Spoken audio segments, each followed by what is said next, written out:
The first chapter of American philosopher Hilary Putnam's 1981 Reason, Truth, and History is an argument against the notion that our world might be virtual, as in the Matrix.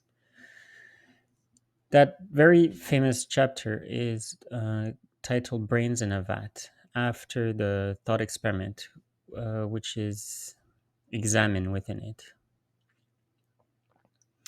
Putnam starts by asking us to imagine an ant walking in the sand, and as it walks in the sand, it it traces lines in the sand. You come upon those lines, and it looks in the sand. It looks like a portrait of Winston Churchill, but of course the ant didn't mean to. It's an accident. The fact that the lines in the sand look like like a portrait of Winston Churchill. Now the question is this a portrait of Winston Churchill? Putnam says no. Obviously, no. It doesn't. For these lines in the sand to be a portrait of Winston Churchill would require the drawing to refer to Winston Churchill, which for him it clearly doesn't. I think, and that's the whole point, I think that when you come upon the lines and you see you see Winston Churchill there, you take this set of lines as a portrait of Winston Churchill, you make that relation in a way. Well, I would say at that moment, at that point, it is a portrait of Winston Churchill, regardless of the intention or the original intention of the or the lack thereof of the end that who made the lines. And I think that's just, and I think that applies if you go in a museum and you see a portrait of Winston Churchill. It's only a portrait of Winston Churchill within a context, as you recognize it to be, or it is given as it is given to be a portrait of Winston Churchill. I don't think there is a fundamental ontological difference between the lines in the sand there that look like Winston Churchill and an artist's portrait of Winston Churchill, or even a picture of Winston Churchill. Here, Putnam says he's fighting against a sort of magical way of thinking about reference. But I think there is still, and that's my point, I think there is still something magical about the way Putnam thinks about reference. And that position of his is called semantic externalism. And I would agree that is also that theory is a magical theory of reference still. If we go back to the end,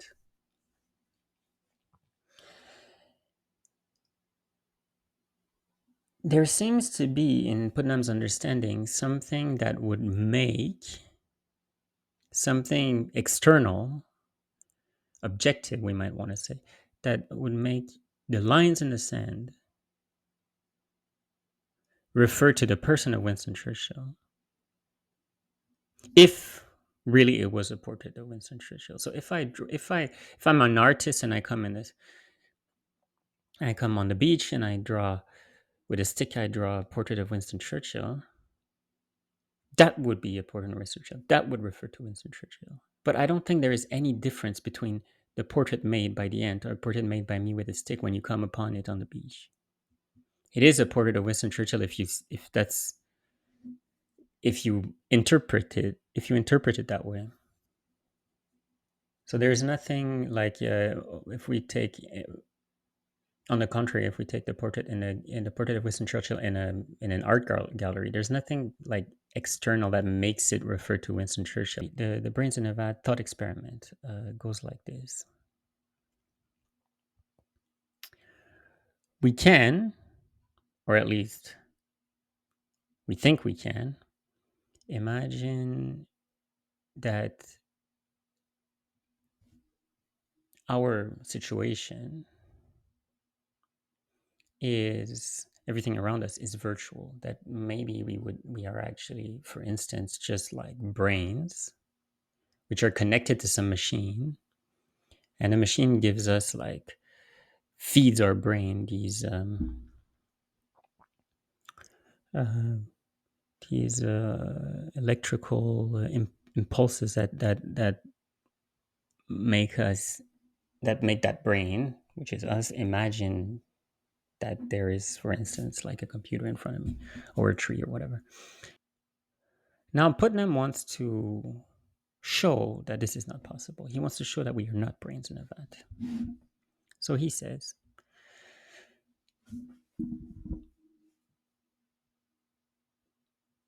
we are not brains in a vat because if we were brains in a vat, whatever we thought or imagined or said could only refer to what we know, which is that virtual world that we would be living in, but is not truly real. But if we were brains in a vat, that means that we couldn't talk about the true real world. We couldn't talk about the vat even, because like the only vats that we can refer to are the vats that are in our virtual world. So so he says, so the sentence I am a brain in a vat, the preposition I am a brain in a vat has to be false, because if you were a brain in a vat, it doesn't refer to anything. So it's like nonsense. And if I am a brain in a vat is false, then it means I'm not a brain in a vat. One must be true. Now, there's a few things with the argument, and they're like multiple possible deconstructions of that argument. And basically, to say that the argument really only shows that if we were brains in a vat, we couldn't meaningfully say that we are brains in a vat, which is not quite showing what he wants to show. Putnam has this idea where he says has this passage where he says, well, this he says we could say that I am showing the conceptual impossibility of our being brains in a vat. It might be a physical possibility, but it is not a conceptual possibility. And for him, that's good enough. I would maybe say he like a semantic impossibility. But really, I think he only shows that if we agree with the argument, it only really shows that we can't not talk about, if we are in a virtual world, we can't really talk about the external world. Now, even that, I do not agree with. Simply, again, because we, we, like reference is not a substantial relationship that is established between the representation and the thing it represents. We are able to talk and think about things that do not exist. Um, that's the whole point of imagination, right? Counterfactuals. And when we do think about something that exists, there's nothing. It's just an impression in a way. It's just um, I'm not. Nothing has been created. There's no substantial link or interaction with that thing that I want to represent. So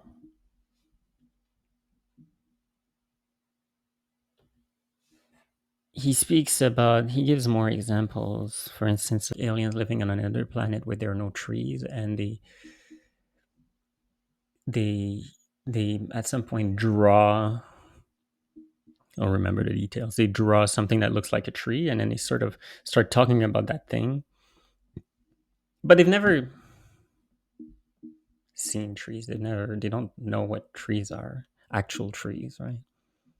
So Putnam says, well, that's just another example that shows you that, like, because they don't have causal interaction with trees, then they cannot have the concept of a tree. They cannot refer to trees. And again, I would disagree if, for instance, let us say we are the aliens, and in some other world there are unicorns, actual unicorns, but we have no causal interaction with these actual unicorns. But we have, on our own, um, created that concept.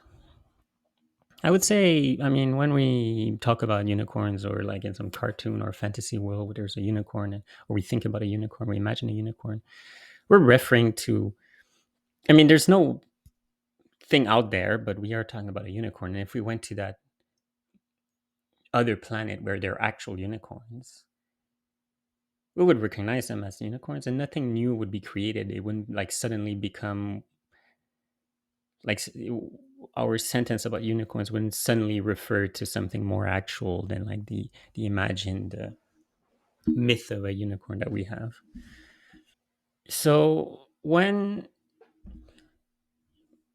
forgive the picture here, when Putnam says that a similarity, the qualitative similarity to something which represents an object, for instance, like the drawing of a tree in an alien world where there are no trees, or the lines in the sand that are similar to the face of Winston Churchill. Well, this qualitative similarity does not make the thing a representation of that other thing it resembles all by itself. And of course, I agree with this. But even if I draw lines in the sand and I'm trying to make a picture of Winston Churchill, so the intention is there. Um, if I leave and somebody comes upon these lines, and let's say I sign my name so they know it's been done by someone who really wanted to, and I write the title like Winston Churchill, so they know it is meant as a portrait of Winston Churchill. There's nothing substantial that makes this a portrait of Winston Churchill except the understanding that it is. Anyway, so my conclusion here is that against Putnam's semantic externalism, which I still understand as a magical theory of reference, against that I would say that there is no such thing, substantial, external thing, as a reference. There is only interpretation.